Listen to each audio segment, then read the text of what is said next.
all it includes is something in writing, and the person has to be competent, and it needs to be witnessed by 2 people and signed by 2 witnesses, and then signed by the testate or the person that's conveying certain property to another person or group of people or organization, right? Writing, signing, witness, all that stuff is very simple. You're like, oh, really, right? So writing a will is that simple? It's like, yes, the requirement is very simple. Now, you'll need to look at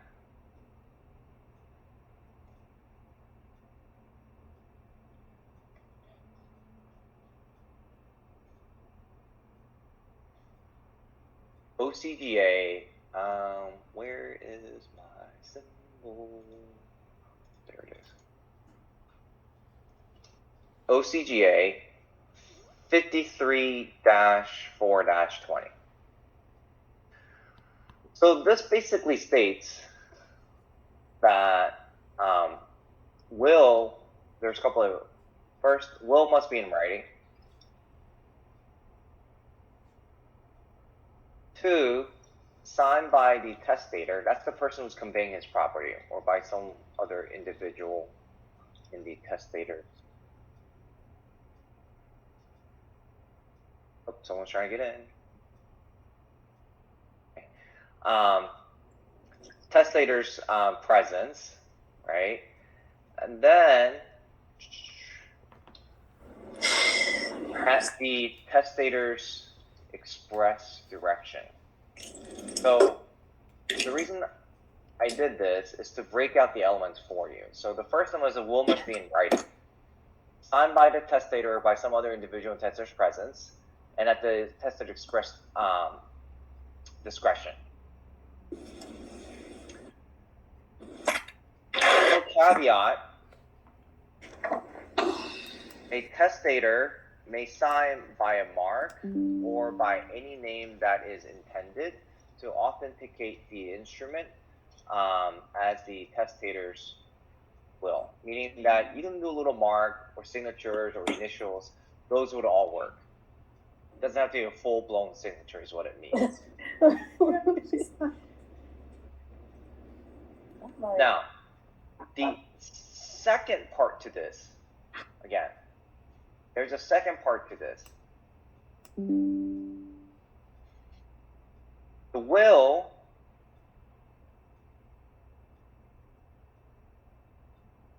must be stated or witnessed in the presence of 2 or more competent witnesses. And same thing goes.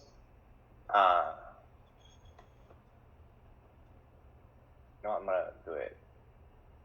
This is how I organize for you guys. So that,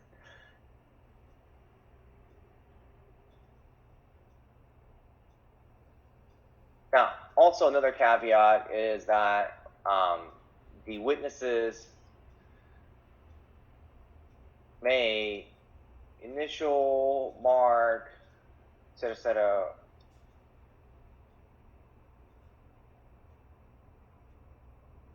Doesn't have to be a full-blown signature, but it just needs to be marked, okay? So, will must be in writing, signed by the person who's trying to convey, right? At the person's discretion, and must be attested by a witness presence of 2 or more competent witnesses. As long as you have these 2, you have a valid will. Those are the requirements. So example, Mark writes the will stating he conveys his entire assets to James.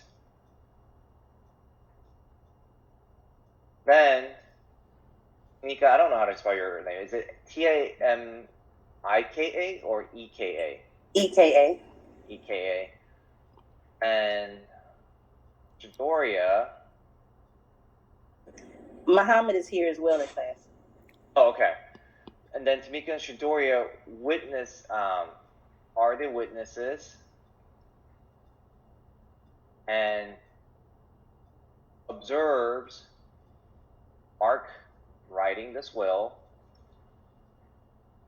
and signing this will. So then you have a will. That's all it takes. You're like, well, if it's so simple, why are there so many issues with this? Or why is there a whole, dispute over these matters that are considered will, right? There's a lot of caveats and conflicts. You would think it's simple, but it's not, because of these loopholes and other carve-outs and such that exist, exceptions and such, right? Contesting a will, right? So if I were to contest this will, Mark, Yes. here's how I would probably poke a hole, right? You want to convey, meaning give everything to James. Well, what if, Mark, you were drank an entire bottle of whiskey, and you also took some, I don't know, controlled substance like ludes and, I don't know, cocaine, whatever is out there. And you also took some mushroom or shrooms. What do you think your mental state is at that point? I'm incapacitated. Incapacitated, right? That's the word. So we have this example. All of this happened, but however, you're under the condition of alcohol intoxication and other types of drugs. Will this will still be effective? They'll probably say I'm not in my right state of mind. Right? So you're thinking, well, not right state of mind. So hypothetically, Muhammad wants to challenge this, saying, James should not get everything that Mark owns. Rather, Mark was supposed to give this to me, but James got him drunk and gave him a bunch of drugs so that he can dilute his judgment and write a will conveying everything to James and not Muhammad. And she makes this claim that James intentionally distorted Mark's capacity so that he gets everything from Mark. Tamika and Shidoria were present, like everything else, and so, but they had no idea that Mark was under the influence. So Muhammad will have to prove that Mark was under the influence and that he did not have capacity, not the sound of mind that needed to convey his entire assets to James. So the reason I bring that up is because we want to talk about capacity.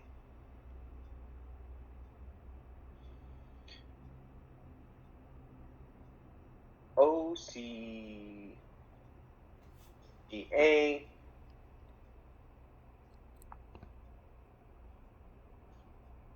53-4-11. This talks about capacity.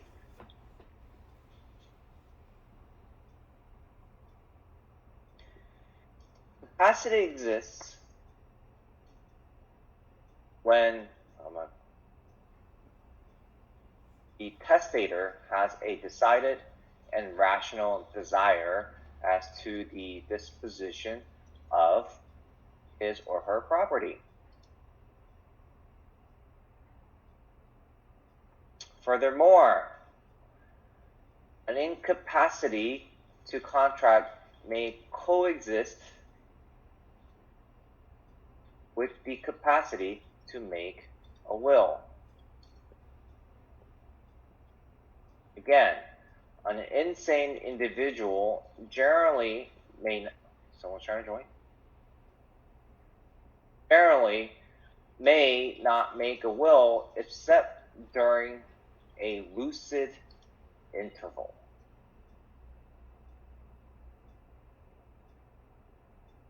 And lastly, neither advancing age nor weakness of intellect nor eccentricity of habit or thought is, I cannot spell today,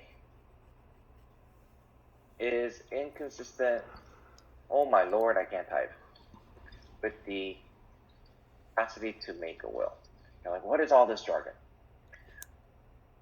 There are a couple of things I want to kind of highlight what capacity is required, right? We're talking about capacity in a sense. Yes, they have to be sound of mind. It has to coexist when you're writing the will, right? Insane person may not make a will, meaning that psychologically, mentally, you're just not fit to write a will or convey any trust, right? Or any property. And neither advancing age nor weakness of an intellect nor eccentricity of habit or thought is inconsistent with the capacity to make a will. So all these, either must be present or not, right? You're like, okay, so how do I break this down? Capacity. There is mental capacity, from what we're gathering, and there is age capacity. Under OCGA 53-4-10A,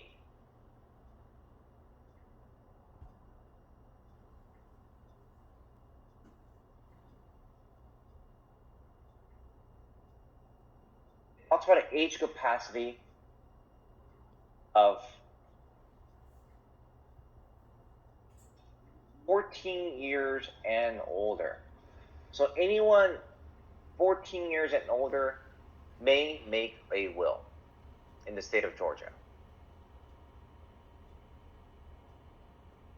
And the testator must have decided and rational desire as to disposition of his or her property, meaning that sound of mind, right?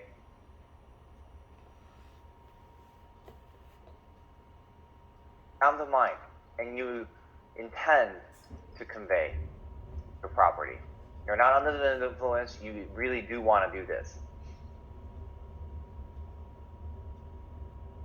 This also is mental disability. What kind of mental disability can we have that may prohibit from an actual contract or will being formulated? Yes. The disability of autism? Autism is a possibility. Down syndrome is another one. So there's mental capacity that are lower than a typical sound of mind, and those can be used to challenge the mental capacity of a will formulation. So when a will must be in writing, signed by a testator, right, and with an express direction, you also have to put down this express direction with capacity. But again, capacity can be challenged when the testator does not have capacity. Yes. You're on mute. Oh, sorry about that. I had a question as it relates to duress, like someone holding a gun to your head and saying, hey, sign your will over to me. Is that Yes. a mental? No, that is duress and coercion. The other one. You got ahead of before I can get to it. Oh, sorry. So, I can't spell it again. So again, that's something to kind of consider capacity as far as something that you can use to challenge, right? And we have OCGAs or statutory code for under Georgia that you can use. Dementia is another one. Alzheimer's is another one. There are many out there that you can challenge capacity with. So a testator who was deathly ill can execute a will. And someone might say, well, the person was under duress, coercion, or mental inability to make the right decision because you're like, oh my God, I'm about to die. They may challenge the validity of the will, but again, that's for the courts to decide when it comes to time, right? That they have to prove that the testator was not sound of mind, and then therefore lacked testamentary capacity. Let me just use that phrase. So I'm going to write it down here. For the ones that are coming in later, sorry, I guess there was a confusion here. What I'm doing right now, I will be providing this sheet to you guys. I talked about this as the format for your writing of your interoffice legal memorandum. This will be the content below the. Don't include this. That's not for you to write down. I just want to say the content is IRAC format, which is this right here. I don't want you to write down issue, rule, analysis, conclusion in your paragraphs. That was for organization purposes on your last week's assignment. For inter-office legal memo or memorandum in general, it's just paragraphs, right? You don't need to put these organization in, but however, it needs to be in this order. The inter-office memorandum you'll be kind of focusing on will be regards to wills and estate, and that's why we're going over the topics of will estate right now, so that you guys at least will be better prepared when you do your legal research. But again, so that's why we're going over these different phrases, statutes, so that you can actually use this later on. Fraud, right? Duress, coercion, and fraud is another one. You've heard stories in movies and TV shows where someone makes a will based off on false or misrepresentation. Undue influence could be duress or fraud, but either way, coercion is force, but again, misrepresenting the facts to get what you want. So, for example, James can tell Mark, hey, Mark, I'm about to go bankrupt, and if I go bankrupt, my 2 kids won't be able to eat, and then we'll be homeless, and then I'll have to put my kids up for adoption, and I'll lose them forever. Mark's like, oh no, James, I don't want you to go through that. So let me give you everything I have, because I'm about to die anyway. I have 3 months left. I'm going to write this will. Tamika Shidoria will be the witnesses as I'm writing this will, and go through the whole procedure, and then Mark dies, and James gets everything. Mohammed later finds out, hey, James, you lied to Mark to get all your assets. So Mohammed, in this scenario, you're going to be Mark's daughter. I'm supposed to get everything that my dad owned, right? James, you cheated him out of, you lied to him, all of his assets. You probably hear this story with another one that's comparable, which is like a really older person with a really young spouse, right? Comes out of nowhere, and then just woos the older spouse, and the older spouse passes away, and then the younger spouse basically gets everything, and 3 grown adult children gets nothing, right? You've seen that kind of scenarios of fact patterns. So how did that person, the younger spouse, get the entire asset? Well, it could be under fraud or misrepresentation. It could be under duress or coercion. So that's why the children will contest and say that the father did not have capacity, or that there were other situations arising to a false will being written for the younger spouse. Have you guys ever seen the Philadelphia owner, the Eagles owner? Much older gentleman. Met his current wife at a sushi restaurant, married to a 30-year-old, I think, hostess.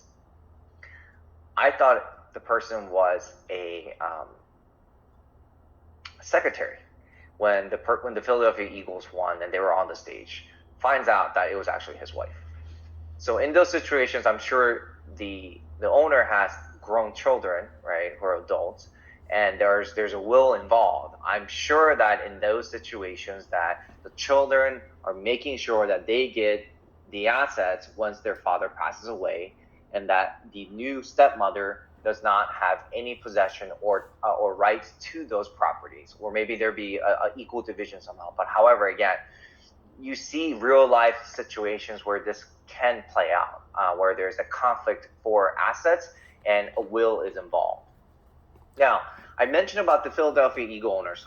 Robert Kraft for the New England Patriots the same way. He recently married a really young model. The reason I bring that up is because if a spouse goes through multiple marriages, how do the assets divide when there was a will that was written with the first marriage, right?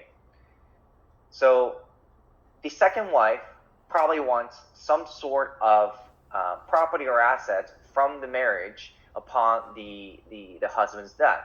But however, there was a first wife that was already there who basically is still alive but divorced. Does that mean that when the husband wrote a will saying, I convey 1/4 of my assets to my wife, which wife is it talking about? Right? There's an order of precedence there, right? How does that work, right? So the witnesses come into play. You know, when was this written? Was the wife intended for the first wife or wife of the current wife? Children may contest because they don't want the second wife to get it because they really hate her, and they want their own mother, first wife, to get it. So as you can see, the fact pattern can get complex. Now, what if there was no will? Doesn't it go to The probate phrase court? that they use when it comes to no will and versus will, Probate. what we call close, intestate versus testate. So when you're doing legal research later this week, and we'll go over the assignment on Wednesday, but just make sure you know what intestate and testate is and how that pops up in your head when you read a fact pattern. We'll practice reading a fact pattern today. Intestate. You're like, well, what is intestate? Anybody?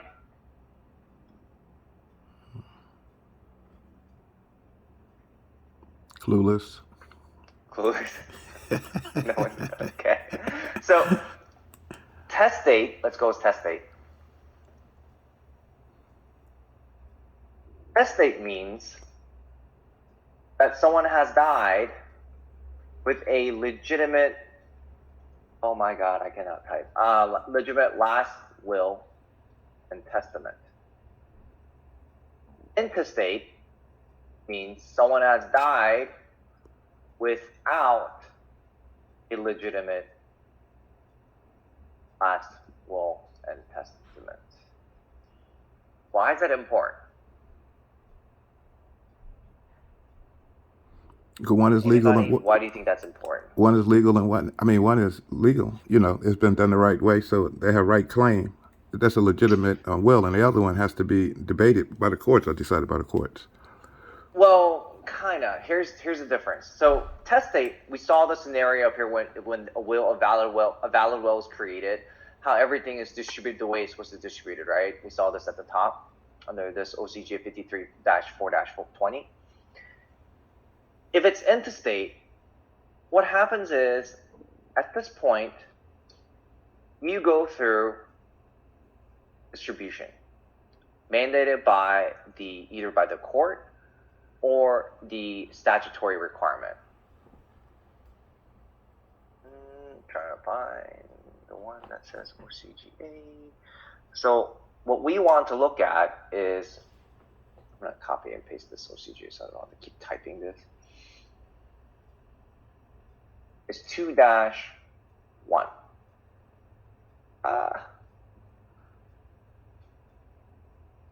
Distribution when someone has died without a valid will. If that happens, it goes into a succession order. The wife and the children will have primary claims to the assets.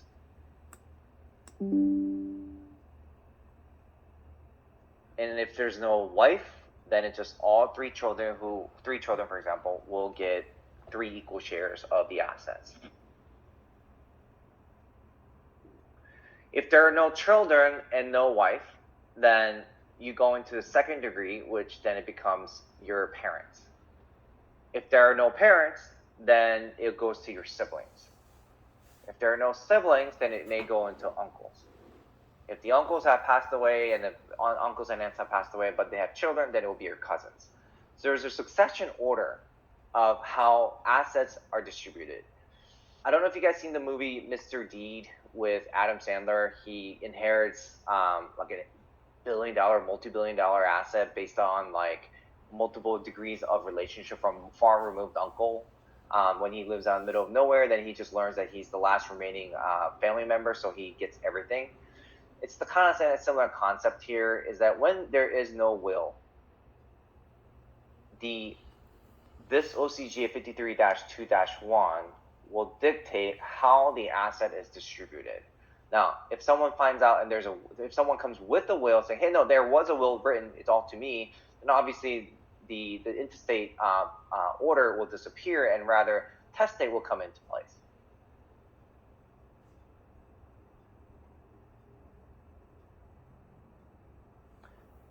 Now, do you understand the difference between testate versus intestate? Yes, sir. Okay. Please don't fall asleep, people. I know this wills and estate is very boring, and I know it because I've been teaching this for quite some time in this school. I always bring coffee rather than food to class when I teach wills and estate, just because I can't keep people awake. Even when I come up with crazy fact patterns, and it's just like people are like falling asleep. Anyway, so I bring this up. So you have a lot of these things here, right? We have a lot of key phrases: testamentary capacity, duress, fraud. You know, I want to put this phrase: misrepresentation. All these things are in place, right? Because we have to think about these words, we have to think about these concepts when we read fact patterns when it comes to wills and wills and estate. Now, I'm going to now put up a fact pattern. And you guys are going to see it because I'll be doing this. Take a moment to read this. Actually, Mark, read us the first paragraph. Settler. Is that a settler? Yeah, Settler. Yeah, settler is an 18-year-old woman with two siblings, a brother, age 5, and a sister, age 3. The settler's parents recently died, leaving a substantial inheritance to the settler. The settler wishes to establish a trust fund to support her 2 younger siblings. The settler creates an irrevocable trust, naming her brother and sister as beneficiaries and her uncle as trustee. The terms of the trust provide that the trustee is to make monthly payments of trust income to the brother and sister for the next 25 years. After 25 years, the remaining corpus of the trust is to be distributed equally to all living descendants of the brother and sister. Now, we want to analyze different. We're going to twist the facts here or change the facts here just to kind of understand this better. Now, Mark, we have an 18-year-old woman, which means it's a full-grown adult, right? Mm-hmm. What comes to your mind when you hear the 18-year-old woman now under the wills and estates, the topic of wills and estate? Well, she can make a legitimate will at the age of 14. So, she's So we have a woman that can make a will, right? correct. Now, what are the family situation now? Her parents I recently died, so she's like, she's like the person in charge now. She's like head of the family because the parents have both passed away. Mm-hmm. And then, does she have anyone else, even though her parents passed away? Does she have anybody else? I don't know. All living descendants, etc. Her siblings. Yes. Her brothers and sisters, yeah. Yeah, 2 siblings. A brother who's 5 years old, a sister who is 3 years old. Now, the reason there's a trust in this situation is because age 5 and age 3 are not old enough. They do not have the capacity to receive an asset through a will conveyance. Even if it's intestate, I mean there's no will, they cannot receive the assets and property because of their age. So what has to happen is a trust is formed so that they can at least receive increments of money until they turn 18. And then once they turn 18, the entire trust will vest under their name so they can fully enjoy the amount left to them. So if there's $5 million left, maybe $50,000 each year is spent to until they turn 18, they turn 18, and then whatever's remaining, they'll be able to take on the entire amount for themselves. But in this situation, we have an 18-year-old woman who's like Mark said, head of the family or is the oldest sister. So if the parents passed away, right, then they must have left something to their kids, right? 18-year-old daughter and a 5-year-old son and a 3-year-old, the youngest kid. So the 18-year-old probably can receive whatever the amount they have left, maybe 1/3 for herself, and the other 2/3 are probably going to be placed in a trust account, so that until the 5 and the 3-year-old turns 18, they are given increments, so that the oldest sister can use increments of that trust account to raise her two kids or 2 children or 2 young underage siblings until they turn 18, and then they'll probably enjoy whatever is left under their name, which is 1/3 or 1/3 of each, right? So the reason I'm trying to bring this out is that as soon as you read fact patterns, you have to start thinking about family trees, right? Is there a will? Is there not a will, right? Who's left in the family? What's their age? What is their capacity? Did they leave anything expressly, or was it just blank, right? Are there uncles and aunts left? Are there any other siblings that are left, or other family members that are left? Those things need to pop into your head as soon as possible when you're reading a fact pattern like this. So we talked about intestate, testate. It doesn't say. But however, it says leaving a substantial inheritance to the settler. So it may be that they might have written will for the 18-year-old daughter gets everything. We don't know. But however, that question again, if there's unanswered question whether there's a written will or not, then you have to contemplate both scenarios when you're doing an analysis, both testate and intestate. What happens if there's a testate and what happens if there's an intestate? Now, another one, we have to talk about how the 18-year-old probably is the one that's holding on to everything because of what?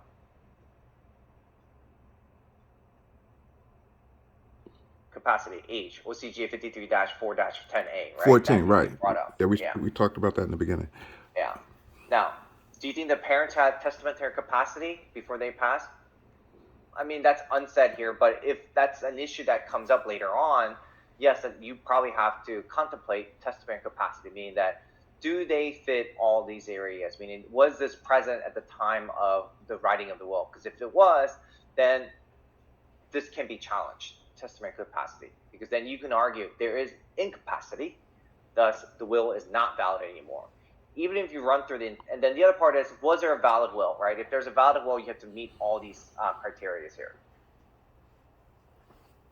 Phrases, when you look at these phrases, right? Will, testate, testator, duress, coercion, fraud, testamentary capacity, intestate, testate, family trees. All these things need to pop into your heads when you're reading a fact pattern, especially under wills and estate, right?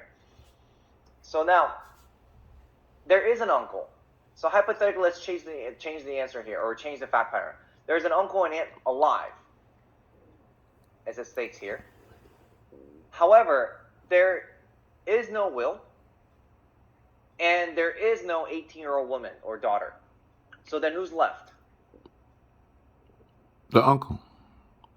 The uncle's left, and then who else is left? The little children. The little children. Now, the parents of little children have passed without a will. Who gets the assets?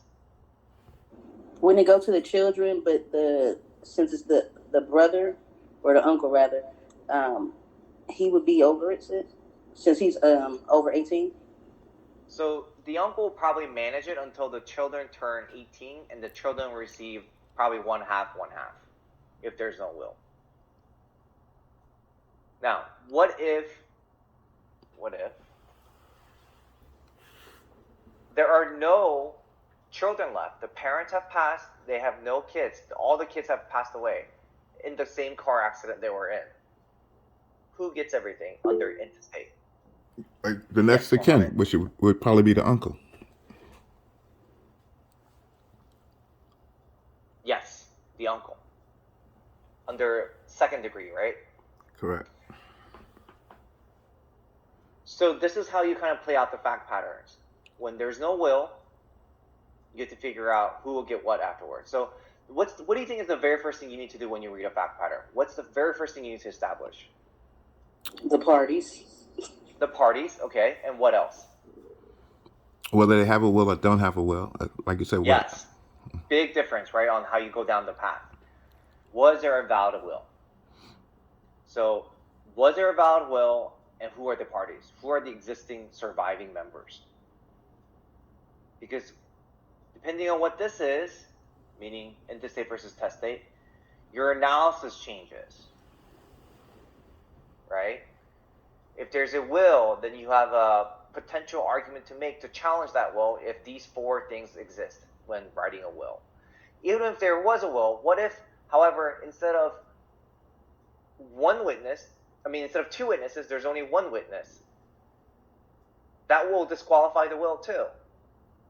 What if you can't find the will? Only 1 copy is alive, is in existence, because you can't find it. What happens then, right? So there's a lot of things that may pop up that you have to explain and either or explain or challenge or support or challenge in existence of a will or existence of circumstance to certain people. So again, I kind of threw a lot of different words and phrases and statutes here today for you guys. But again, I'm going to send this out to you so that you'll have it in your notes.